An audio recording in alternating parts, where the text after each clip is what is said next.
Estimada doctora, compañeros todos, tengan ustedes un cordial saludo de mi grupo. En esta oportunidad vamos a presentar el caso clínico sobre tumores óseos. Si bien es cierto, los tumores óseos son neoplasias tanto de hueso como de cartílago, es importante destacar la prevalencia de estos, ya que los tumores óseos primarios se encuentran en el puesto número 3, siendo representativo del benigno leucocondroma y del maligno leucosarcoma. Asimismo, se clasifican de acuerdo al tejido que predomina en el tumor y a su capacidad de hacer metástasis. En cuanto al diagnóstico, se tiene que tener en cuenta lo siguiente: primero, la edad del paciente, seguida por la localización más frecuente, asimismo las manifestaciones particulares clínicas y los patrones radiológicos. En cuestión a la imaginología, es importante destacar que esto es un componente importante para el diagnóstico, ya que generalmente el primer método de estudio y además el indispensable es la radiografía del hueso afectado. Sin embargo, los métodos como tomografía o resonancia magnética son de suma importancia, ya que la resonancia magnética nos permite el estudio detallado de los tejidos blandos y de la médula ósea, y la tomografía el estudio detallado de la porción osificada del hueso cortical y trabecular. Asimismo, de esta manera, se puede considerar otros métodos de estudio como la gamografía o PET, pero siempre considerando que la radiografía es el método de estudio principal. De forma imaginológica se dividen los tumores en no agresivos y agresivos. En cuestión de los agresivos, generalmente estos son malignos, ya que el tumor crece más allá de los bordes corticales y además hay afectación de los tejidos blandos, como se puede visualizar. Y los no agresivos generalmente son benignos. Acá tiene un borde bien definido, como se representa como una radiolucidez con bordes escleróticos, y además no hay afectación de los tejidos blandos. En cuestión del crecimiento del tumor, hay que comprender que aquí hay principalmente dos cuestiones en cuanto al crecimiento. Es que el crecimiento se puede extender de manera vertical encontrándose con el hueso trabecular de la médula, o puede extenderse hacia los lados encontrándose con el cortical y con el periósteo. Estas lesiones agresivas, como se puede visualizar en la imagen izquierda, son de crecimiento rápido y se mueven en sentido longitudinal y transversal de manera rápida, por lo cual el hueso no puede responder conteniendo la lesión, y estas se infiltran a las trabéculas generando límites mal definidos, tanto con la medular como con la cortical, a la cual infiltra. Además, afectan al periósteo, el cual puede responder con algo que llamamos reacción cortical. En cuestión a los tumores de crecimiento lento, estos no son agresivos, lo cual crecen a una tasa que permite al hueso trabecular formar límites claros, y como pueden visualizar, el grado de definición que tienen los bordes, lo que conocemos como zona de transición. Centrándonos en el caso clínico, tenemos a nuestro paciente Adrián Ulises Sotomayor, de 12 años, natal de Trujillo, donde más de una oportunidad se le ha diagnosticado osteocondromas. Hace 6 años aproximadamente en los miembros inferiores y actualmente en las vértebras. Es por ello importante destacar que los osteocondromas son los tumores óseos primarios más frecuentes. Lo encontramos más frecuentemente en los adolescentes y adultos jóvenes, lo que se relaciona con el caso clínico. El pico de incidencia es de 10 a 30 años y es más frecuente en hombres que en mujeres. Es una excrescencia ósea, o también denominada exostosis, recubierta por cartílago. Esto es lo que le distingue de otras exostosis, ya que tiene una capa cartilaginosa recubierta por periósteo. Asimismo, la localización de forma más habitual es en la rodilla y en el húmero proximal, y menos del 1% se maligniza. Si la localización es axial o múltiple, el porcentaje de malignización es mayor. Asimismo, en cuestión de la clínica, esto puede ser asintomático y tal vez si es sintomático, hay dolor. En cuestión del diagnóstico, se visualiza en la radiografía una lesión pedunculada o sesil, lo que denominamos exostosis a nivel de la metáfisis de los huesos largos.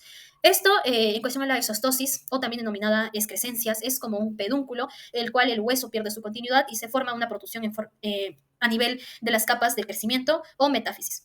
Al ver esto, lo relacionamos con los osteocondromas.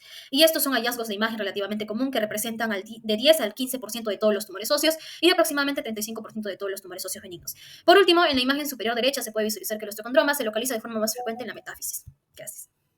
En la presentación del caso tenemos al paciente Adrián Ulises Corcuera Sotomayor, de la edad de 12 años, lugar de nacimiento de Trujillo. Entre los signos y síntomas más importantes tenemos que a la edad de 5 a 6 años tuvo su primer descubrimiento de osteocondromas en los miembros inferiores mientras practicaba fútbol. A la edad de 10 a 11 era poco sociable, caminaba de puntas y hablaba en tercera persona. Entre marzo y agosto del 2023 tenía comportamientos inusuales, disminución del estado de ánimo y un intento de exorcismo. Entre septiembre y diciembre del 2023 tuvo un deterioro físico progresivo, autoagresiones, insomnio y pérdida de peso. En enero y marzo del 2024 tuvo un diagnóstico diferencial de encefalitis autoinmune y un diagnóstico de osteocondroma en vértebras. Al examen físico, su peso es de 40 kilogramos, altura 1,60, presión arterial 90,60, frecuencia cardíaca de 100 y respiratoria de 20, la cabeza normocéfala pero con macroglosia, las extremidades eran móviles, delgadas pero con cicatrices, y el test neurológico estaba despierto pero no respondía a las preguntas. Se realizaron estudios tomográficos tanto en corte axial como en sagital, en ventana ósea y en ventana de tejidos blandos sin contraste. En la imagen superior izquierda podemos observar una gran masa ósea de bordes irregulares en la apófisis articular inferior izquierda de L5. En la imagen inferior a esta podemos observar que esta masa no va a afectar la articulación con S1, pero sí se va a extender a los músculos paravertebrales izquierdos, deformándolos y desplazándolos. En la imagen superior derecha tuvimos también un hallazgo incidental de un posible lipoma. En la imagen inferior a esta observamos dos posibles osteocondromas, uno en el cuerpo anterior de T11 y otro osteocondroma multinivel en la plataforma inferior de L3. También este corte digital nos va a ayudar a poder saber si hay compromiso del canal raquídeo, y vemos aquí que en esta imagen no lo presenta. También se le realizaron otras pruebas diagnósticas radiológicas, como la resonancia magnética de columna lumbosacra, donde confirma la presencia de osteocondromas, una resonancia magnética de volumetría hipocampal, donde hay una disminución leve del volumen de los hipocampos, quistes aracnoides, signos de muditis bilateral y sinusitis maxilar. En los diagnósticos, los principales fueron los osteocondromas, la psicosis aguda, las secuelas de encefalitis autoinmune, el trastorno asociativo de identidad y el trastorno del espectro autista. Bueno, en la parte de discusión vamos a hacer un resumen de los hallazgos radiológicos. Vamos a ver que no va a haber infiltraciones, que se encuentra lo que es una masa ósea multilobulada exofítica con bordes irregulares a nivel de L5.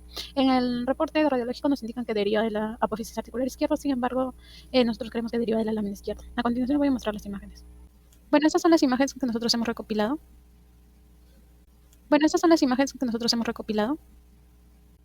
Bueno, y para definir el osteocondroma, es un tumor óseo benigno que se va a dar principalmente en temprana edad. Las presentaciones clínicas generalmente se dan debido a algún efecto mecánico que genere, ya sea porque hay una lesión, fractura o malignización. Generalmente se va a encontrar un bulto duro palpable en la zona de crecimiento y va a haber un impacto en otras estructuras. Así es como se va a presentar generalmente, ya sea por compresión de nervio, vaso o médula espinal. Si esto es a nivel de la rodilla, también puede generarse lo que es bursitis o una formación de bolsa. También se ha visto casos que presentan osteoartritis y también fracturas postraumáticas. En cuanto a cuáles son las zonas en las que más se encuentra el osteocondroma, tenemos que el 50% se va a encontrar en miembro inferior, el resto se va a encontrar en miembro superior. Es muy específico o muy raro ver casos en columna vertebral, como es el caso de nuestro paciente, y también hay algunos casos en los que se dan en las costillas. En cuanto al diagnóstico diferencial, debido ya sea al cuadro clínico, también a lo que es los hallazgos radiológicos, tenemos el tumor de células gigantes. Va a ser un tumor también benigno de crecimiento rápido, que habitualmente puede tener una cápsula, como no, y esa cápsula puede estar incompleta también. Y bueno, en este caso, este tumor también va a infiltrar lo que son tejidos blandos.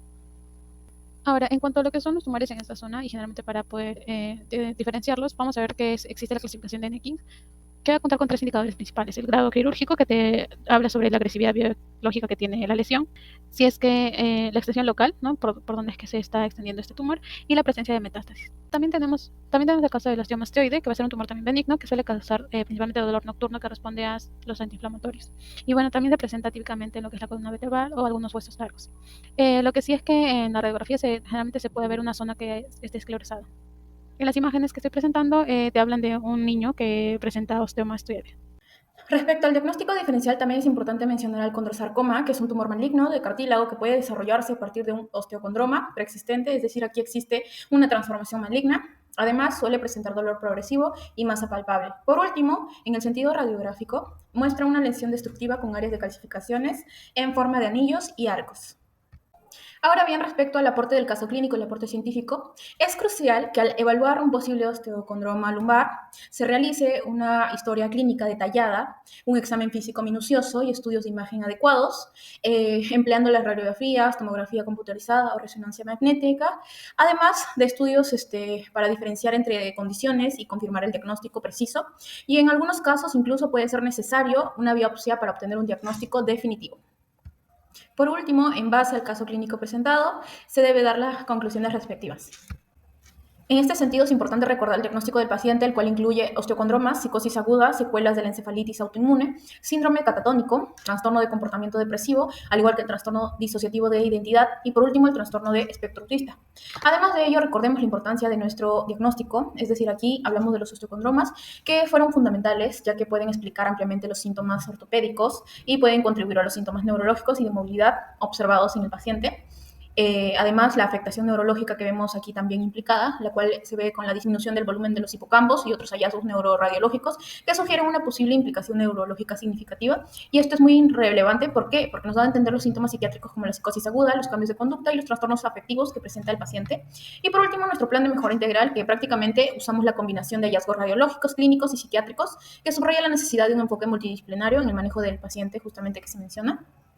Y además de ello, los signos radiológicos principales a mencionar son los siguientes. En este aspecto es importante que en el caso de Adriano Ulises Sotomayor, los signos radiológicos han jugado un papel importante para el diagnóstico, justamente donde tenemos los osteocondromas en la columna y miembros inferiores, que se observaron en la resonancia magnética de la columna lumbosacra y en la tomografía espiral multicorte de la columna lumbar, específicamente en L5 y posiblemente en otras vértebras y miembros inferiores. Estos tumores benignos que surgen del hueso y que pueden provocar síntomas neurológicos y comprimen estructuras nerviosas cercanas. Además, recordemos la disminución leve de volumen de los hipocampos, este hallazgo en la resonancia magnética de volumetría hipocampal, que sugiere la posible afectación neurológica, que podría estar relacionada con la disminución en el estado de ánimo, los cambios en la conducta y los síntomas psiquiátricos observados en nuestro paciente. Y otros hallazgos radiológicos también podemos mencionar los quistes aracnoides, signos de etmoiditis bilateral y sinusitis maxilar crónica. Estos hallazgos pueden contribuir a los síntomas neurológicos y pueden requerir manejo específico de lo que es la gravedad, según la gravedad y el impacto de la salud general del paciente. Y para resumir todo esto, pues vemos en estas imágenes que en la primera, por ejemplo, podemos ver la presencia del osteocondroma vertebral en el E5. En el segundo vemos ya un hallazgo de un posible lipoma. En el tercero vemos un osteocondroma en apófisis articular izquierda del E5. Y por último, en esta imagen vemos y confirmamos lo que es un osteocondroma en el cuerpo anterior de T11, al igual que un osteocondroma en apófisis articular izquierda de L5, lo cual básicamente es la conclusión de todo este caso clínico y los hallazgos más importantes observados. Estas son nuestras referencias que se han usado para el caso. Muchas gracias.